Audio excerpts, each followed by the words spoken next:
ಇದೇ ವಿಷಯದ ಬಗ್ಗೆ ಇವತ್ತು ಚರ್ಚೆ ಮಾಡ್ತೀವಿ. ಹಲವು ಜನ ಗಣ್ಯರು ನಮ್ಮ ಜೊತೆಗಿರ್ತಾರೆ. ನನ್ನ ಕೊಲೀಗ್ ಪ್ರಶಾಂತ್ ನಾತು ಇದ್ದಾರೆ. ಪ್ರಶಾಂತ್, ಕಾರ್ಯಕ್ರಮಕ್ಕೆ ಸ್ವಾಗತ. ಕಾಂಗ್ರೆಸ್ ಮುಖಂಡರಾದ ಬ್ರಿಜೇಶ್ ಕಾಳಪ್ಪ ಅವರು, ಎಚ್ ಎನ್ ಚಂದ್ರಶೇಖರ್ ಅವರು ಬಿಜೆಪಿಯಿಂದ, ಅಶ್ವಿನ್ ಗೌಡ JDSನಿಂದ ಇದ್ದಾರೆ. 3 ಜನರು ಕಾರ್ಯಕ್ರಮಕ್ಕೆ ಸ್ವಾಗತ. ಶಿವಲಿಂಗಯ್ಯ ರೈತ ಹಿತರಕ್ಷಣಾ ಸಮಿತಿಯ ಉಪಾಧ್ಯಕ್ಷರು ನೇರ ಸಂಪರ್ಕದಲ್ಲಿ ಜಾಯ್ನ್ ಆಗಿದ್ದಾರೆ. ಕರ್ನಾಟಕ ರಕ್ಷಣಾ ವೇದಿಕೆಯ ನಾಯಕರಾದ ಪ್ರವೀಣ್ ಶೆಟ್ಟಿ ಅವರು ಕೆಲವೇ ಕ್ಷಣಗಳಲ್ಲಿ ನಮ್ಮನ್ನು ಜಾಯ್ನ್ ಆಗ್ತಾರೆ. ಬ್ರಿಜೇಶ್ ಕಾಳಪ್ಪ ಅವರೇ, ಇದನ್ನು CWMA ಎದುರಿಗೆ ಕರ್ನಾಟಕದ ವಾದವನ್ನು ನಾನು ನೋಡ್ತಾ ಇದ್ದೆ. ಇದಕ್ಕಿಂತ ಇನ್ನೇನು ಹೇಳೋದಕ್ಕೆ ಸಾಧ್ಯ? 65.65% ಶಾರ್ಟ್ ಫಾಲ್ ಆಗಿದೆ. ನಮಗೆ ಕುಡಿಯೋದಕ್ಕೆ ನೀರಿಲ್ಲ.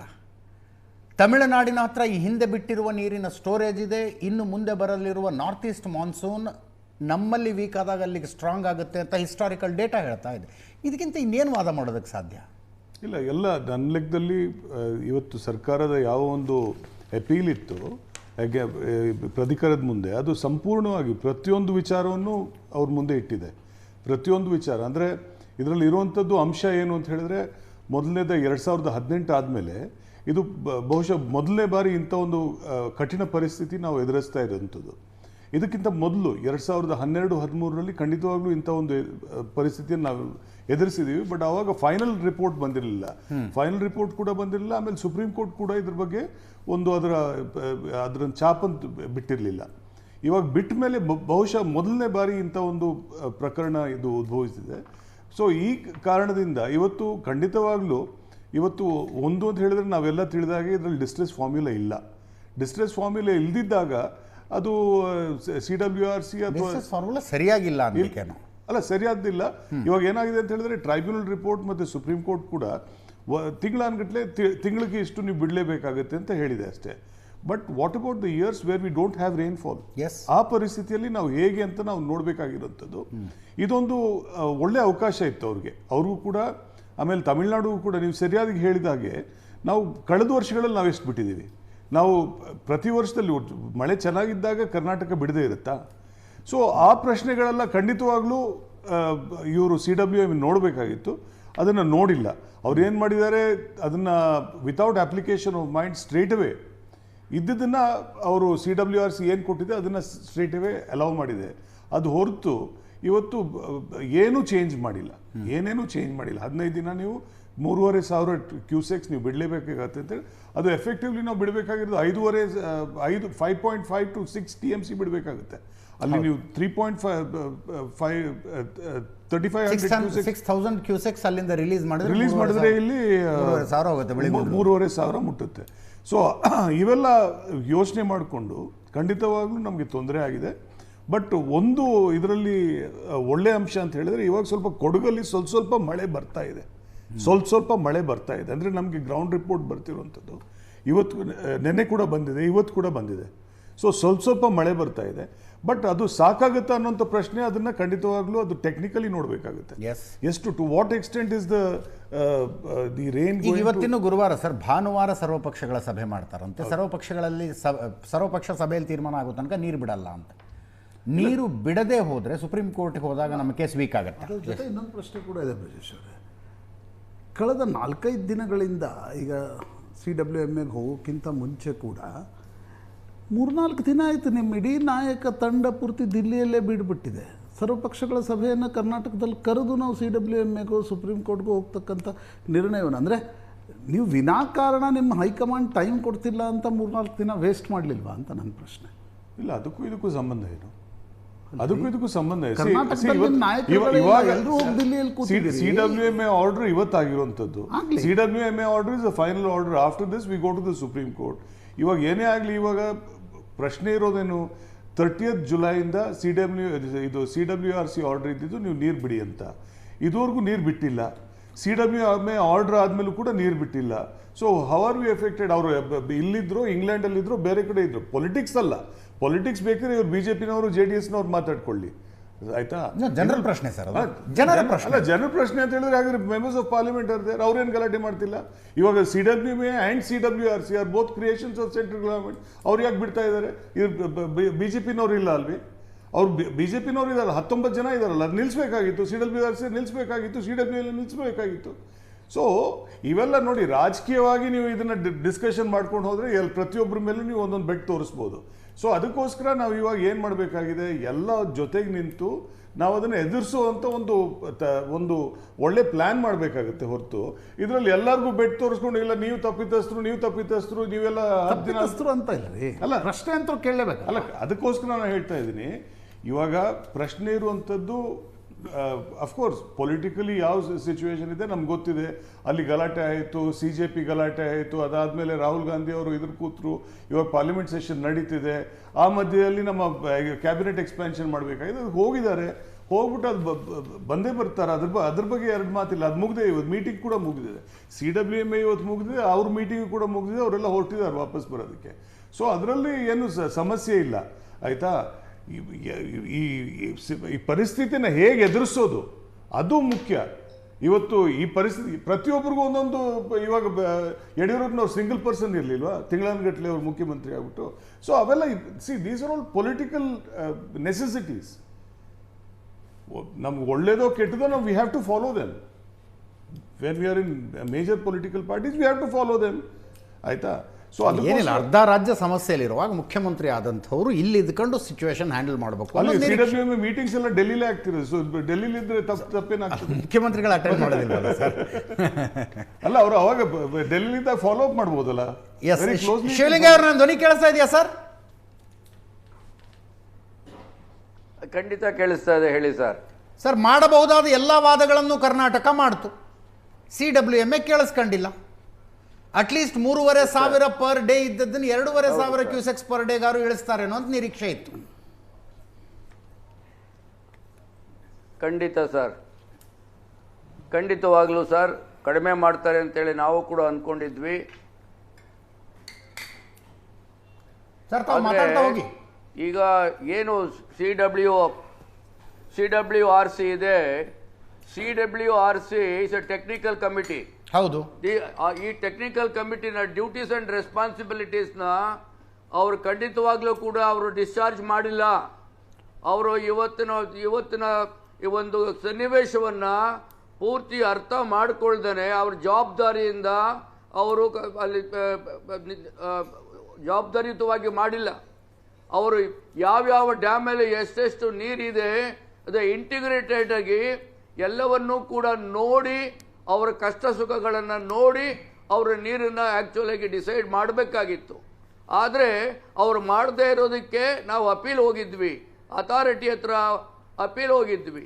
ಆ ಅಪೀಲ್ ಹೋದಾಗಲೂ ಕೂಡ ಆ ಅಪೀಲ್ನಲ್ಲಿ ನಮ್ಮ ವಾದ ಇದ್ದದ್ದು, ನೋಡಿ ಈಗಾಗಲೇ 2 ತಿಂಗಳು ಆಗಲೇ ನಮ್ಮ ಬರಬೇಕಾದ ನೀರು ಬಂದಿಲ್ಲ, ಅಂದರೆ ಮಳೆ ಆಗಿಲ್ಲ. ನಮಗೆ ಇನ್ನೂ ನೆಕ್ಸ್ಟ್ ಮಳೆ ಬರೋದು ನೆಕ್ಸ್ಟ್ ಜೂನ್ಗೆ, ಅಲ್ಲಿಯವರೆಗೂ ಕೂಡ ನಮಗೆ ಕುಡಿಯೋ ನೀರಿನ ಅವಶ್ಯಕತೆ ಭಾಳ ಇದೆ. ಇನ್ನು ಹೇಗೆ ಅದನ್ನು ನಾವು ಸಾಧ್ಯ ಮಾಡ್ಬೋದು? ಹಾಗಾಗಿ ನಮಗೆ ಕುಡಿಯೋ ನೀರಿನ ಅವಶ್ಯಕತೆ ನೆಕ್ಸ್ಟ್ ಜೂನ್ವರೆಗೂ ಕೂಡ ಇದು ನಾಟ್ ಟೆಂಪರರಿ. ಇನ್ನು ಮುಂದೆ ಆಗುವ ಮಳೆಯಿಂದ 70ರಿಂದ 80 TMC ನೀರು ಬರುತ್ತೆ ಕರ್ನಾಟಕಕ್ಕೆ, ತಮಿಳುನಾಡಿನ ವಾದ ಇದು. ಬಂದ ಮೇಲೆ ನಾವು ಬಿಡಲಿಕ್ಕೆ ಅವಕಾಶ ಇದೆ. ಬರೋಕ್ಕೆ ಮತ್ತೆ ಬರುತ್ತೆ ಅಂತೇಳಿ ಅಸಂಪ್ಷನ್ ಮಾಡಿಕೊಂಡು ಇದು ಆಗಲೇ ಕೂಡ ನಾವು ಪ್ರಾಬ್ಲಮ್ನ ಫೇಸ್ ಮಾಡ್ತಾ ಇದ್ದೇವೆ. ಈ ವರ್ಷದ ಬೆಳೆ ಕಳ್ಕೊಂಡಿದ್ದೇವೆ.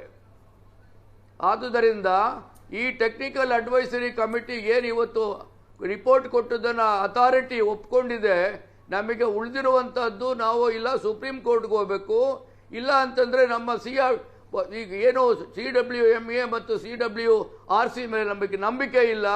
ನಮಗೆ ಮೊದಲೇ ಮತ್ತೆ ಇನ್ನೊಂದು ಸಲ CWDTನ ಕನ್ಸಿಡರ್ ಮಾಡಿ, ಟೆಕ್ನಿಕಲಿ ಕನ್ಸಿಡರ್ ಮಾಡಿ, ಈ ಕನ್ಸಿಡರೇಷನ್ ನೀವು ಪೇಪರ್ ಮೇಲೆ ಇರ್ಬೋದು, ಏನೇನು ಮಾಡಬೇಕು ಡ್ಯೂಟೀಸ್ ಆ್ಯಂಡ್ ರೆಸ್ಪಾನ್ಸಿಬಿಲಿಟೀಸ್ನಲ್ಲಿ, ಆ ಪೇಪರ್ನಲ್ಲಿ ಇರುವಂಥದ್ದು ಯಾವುದೂ ಕೂಡ ಮನ್ನಣೆಗೆ ತೆಗೆದುಕೊಳ್ದೇನೆ ಈಗಿರುವಂಥ ಸಿಚುವೇಷನ್ನಲ್ಲಿ ಕುಡಿಯೋ ನೀರಿನ ಆದ್ಯತೆ ಇದ್ದರೂ ಕೂಡ ಬರೋದು ನೀರು ಬರ್ತಾ ಇದೆ, ಮುಂದೆ ಅಲ್ಲಿ ಬರಬಹುದು, ಬಂದರೆ ನಾವು ಇದೆಲ್ಲ ಇಲ್ಲ.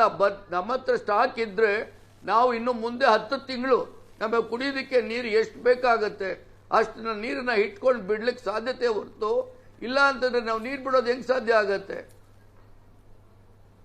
ಈಗ ಸರ್ವಪಕ್ಷ ಸಭೆ ತೀರ್ಮಾನ ಆಗೋ ತನಕ ನೀರು ಬಿಡೋದಿಲ್ಲ ಅನ್ನುವ ರಾಜ್ಯ ಸರ್ಕಾರದ ನಿರ್ಧಾರ ಏನಿದೆಯಲ್ಲ, ಕರೆಕ್ಟ್ ಅಂತೀರಾ ಇದು? ಖಂಡಿತವಾಗ್ಲೂ ಕೂಡ ಸರಿಯಾಗಿದೆ. ಈಗ ನೀರನ್ನು ಬಿಟ್ಬಿಟ್ಟು ನಾವು 3-4 ದಿವಸಕ್ಕೆ ನೀರು ಬಿಟ್ಬಿಟ್ಟು ನಂತರ ನಾವು ನೀರನ್ನ ಆಮೇಲೆ ಡಿಸಿಷನ್ ತಗೋತೀವಿ ಅಂತ ಹೇಳೋದು ತಪ್ಪಿದೆ. ಅದು ಆಗೋದು ಬೇಡ. ಅವ್ರ ಡಿಸಿಷನ್ ತಗೊಂಡು ಆದಮೇಲೆ ನೋಡೋಣ ಏನಾಗುತ್ತೆ ಅಂತೇಳಿ. ಸುಪ್ರೀಂ ಕೋರ್ಟಿಗೆ ನಾಳೆ ಮೇಲ್ಮನವಿ ಹೋದಾಗ ಸುಪ್ರೀಂ ಕೋರ್ಟ್ ಸಿಟ್ಟಾಗೋದಿಲ್ವಾ? ನೀರು ಬಿಟ್ಟು ನಮ್ಮ ಹತ್ರ ಅಪೀಲ್ ಬರಬೇಕಾಗಿತ್ತು ಅನ್ನೋದಿಲ್ವಾ? ಆಗಬಹುದು, ಅಲ್ಲ ಆಗಬಹುದು, ಖಂಡಿತವಾಗ್ಲೂ ಕೂಡ ಈ ಥರದ ಕೇಸ್ಗಳು ಮೊದಲು ಕೂಡ ಆಗಿದೆ. ಆದರೆ ಈಗ ನಮ್ಮ ರಾಜ್ಯದ ಮುಖ್ಯಮಂತ್ರಿ ಅವರು ಸ್ಟ್ರಾಂಗ್ ಡಿಸಿಷನ್ ತಗೊಂಡಿದ್ದಾರೆ. ಏನೇ ಬರಲಿ ನಾವು ಫೇಸ್ ಮಾಡೋಣ, ಎಲ್ಲರೂ ಒಟ್ಟಾಗಿ ಮಾಡೋಣ ಅಂತೇಳಿ. ಈಗಾಗಲೇ ನಮ್ಮ ಸ್ನೇಹಿತರು ಹೇಳಿದ್ರು, ಒಬ್ಬ MP ಕೂಡ ಕರ್ನಾಟಕದವರು ಅಲ್ಲಿ ಯಾವುದೇ ರೀತಿಯಾದಂಥ ಕ್ವಶನ್ ರೈಸ್ ಮಾಡಲಿಲ್ಲ ಅಥವಾ ಮಾತುಕತೆ ನಡೆಸಲಿಲ್ಲ, ಒಂದು ಸ್ಟೇಟ್ಮೆಂಟ್ ಕೊಡಲಿಲ್ಲ.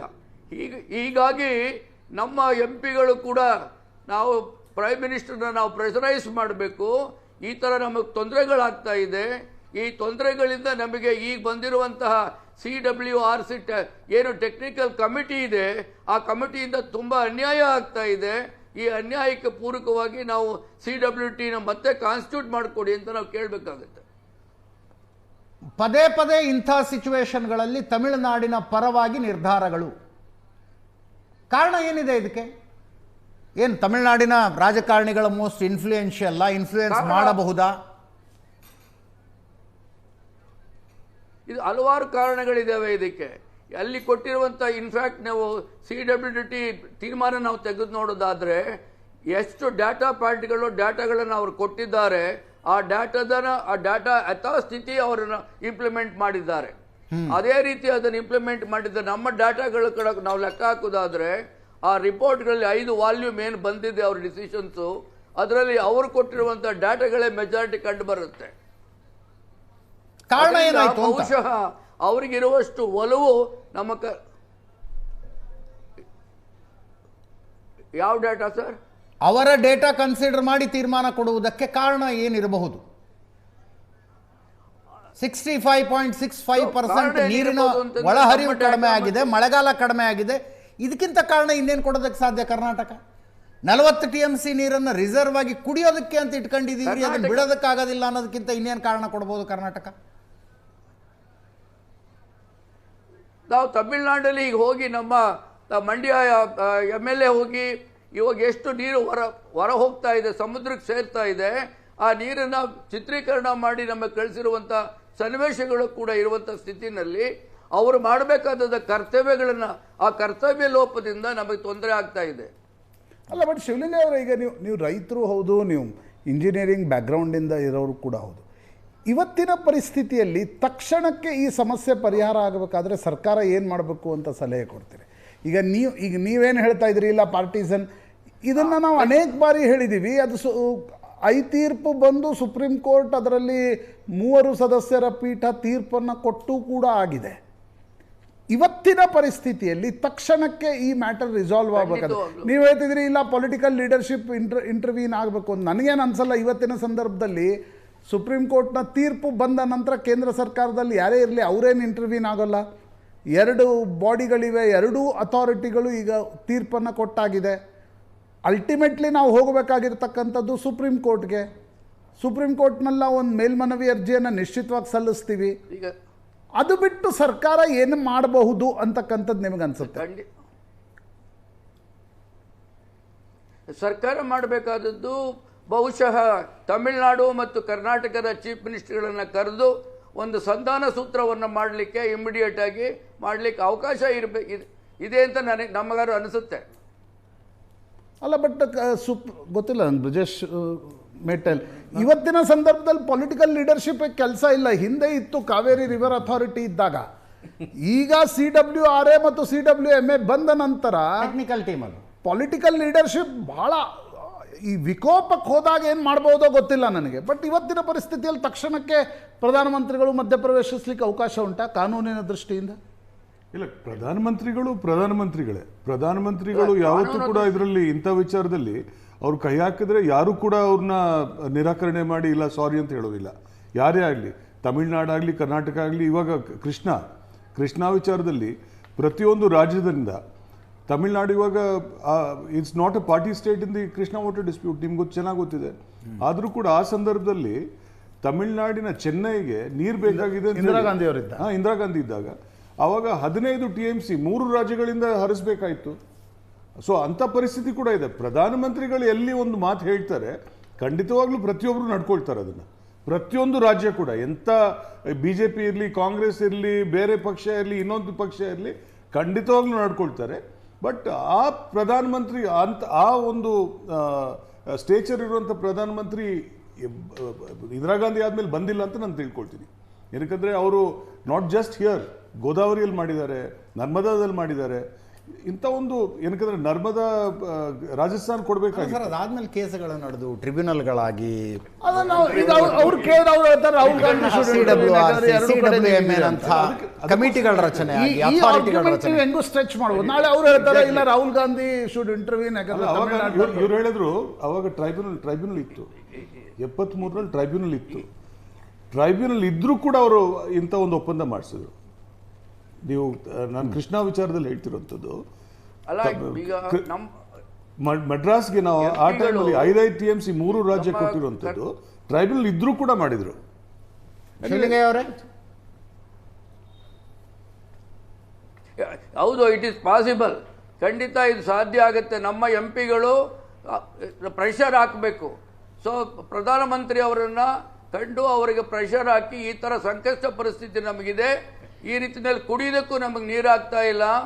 ಅಂದ್ರೆ CWRC CWMA ನಿರ್ಧಾರಗಳ ಒಂದು ನಿಮಿಷ CWRC CWMA ನಿರ್ಧಾರಗಳು ಏನೇ ಆಗಲಿ, 2 ರಾಜ್ಯಗಳ ನಾಯಕರನ್ನ ಕೂಡಿಸಿ ಪ್ರಧಾನಮಂತ್ರಿಗಳು ಮಾತಾಡೋದು ಒಳ್ಳೇದು ಅಂತೀರಿ ನೀವು?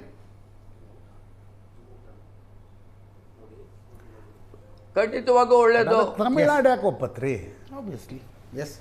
ನೋಡಿ, ಒಂದು ಕಾಂಗ್ರೆಸ್ ಸರ್ಕಾರದ ಅಸಮರ್ಥತೆ, ದುರಾಡಳಿತ, ಅವ್ರು ಅದಕ್ಕೆ ತಪ್ಪಿಸ್ಕೊಳ್ಳೋಕೆ ಒಂದೇ ಒಂದು ದಾರಿ ಇರೋದು ಮೋದಿ ಮೋದಿ ಮೋದಿ ಅಂತೇಳಿ.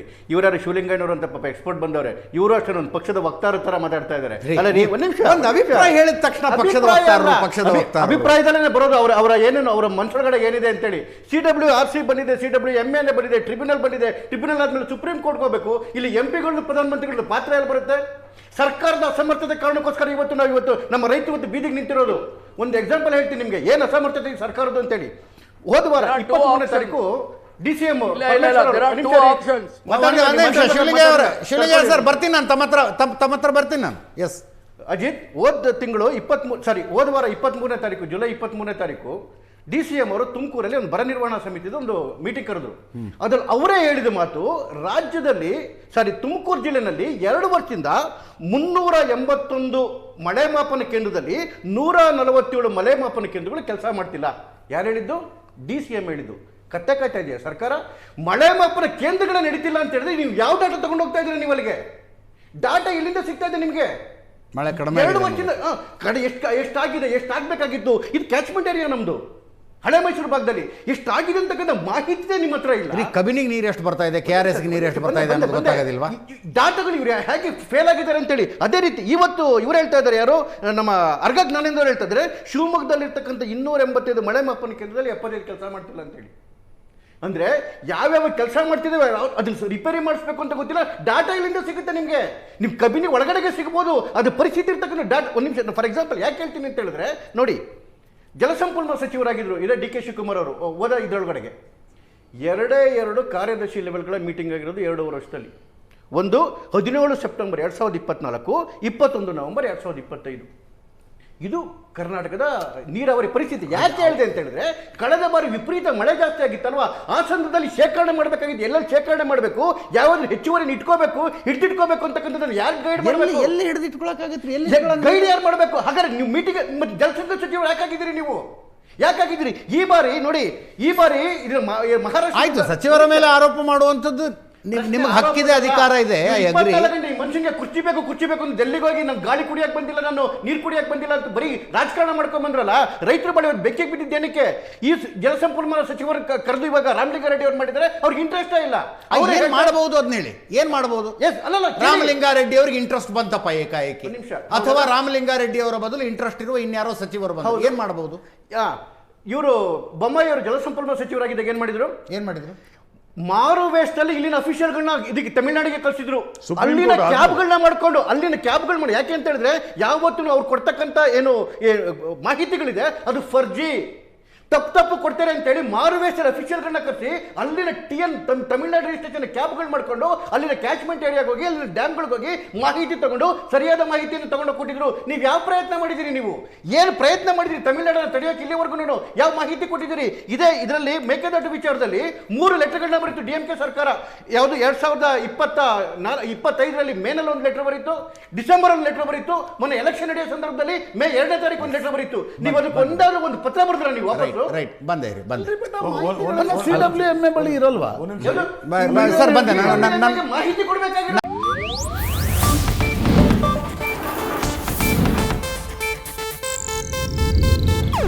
ಇದು ಏಷ್ಯಾನೆಟ್ ನ್ಯೂಸ್ ನೆಟ್ವರ್ಕ್ ಪ್ರಸ್ತುತಿ.